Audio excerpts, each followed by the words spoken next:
Hi guys, welcome back to Sneha Bezawada. ఈరోజు video వచ్చేసి ఆదివారం కదండి. మా ఆయన చేపలు తీసుకురండి అంటే తొందరగా గబగబా లేసి చేపలు తీసుకురావడానికి వెళ్ళిపోయాడండి. కేజీన్నర చేప తీసుకున్నాడు. మా నాన్నమ్మ గారేమో ఇక్కడ చేస్తుంది చేప తీసుకొచ్చాడమ్మా మీ అల్లుడు తొందరగా వచ్చాయంటే మా అమ్మ వచ్చి చేప కూర వండిందండి. మా ఆయనకి మా అమ్మ వండితేనే చాలా ఇష్టం. ముందుగా ఒక గిన్నె పెట్టుకున్నాం కదండి. గిన్నె పెట్టుకున్న తర్వాత ఆయిల్ వేసుకోవాలి. గిన్నె హీట్ అయ్యాక దాంట్లో కొంచెం కరివేపాకు వేయాలి. తర్వాత కొంచెం పచ్చిమిరపకాయలు ఒక 4, కొన్ని ఉల్లిపాయలు వేసుకోవాలి.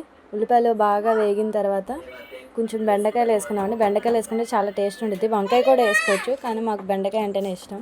తర్వాత కొంచెం అల్లం వెల్లుల్లి పేస్ట్, దాని తర్వాత మనం ఉప్పు కారంగా పెట్టుకున్న చేపల ముక్కలు వేసేయాలండి. దాని తర్వాత చింతపండు రసం కూడా వేసేసింది మా అమ్మ.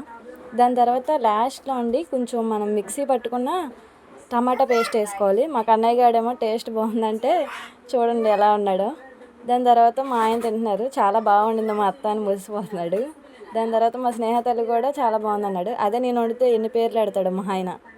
Thank you.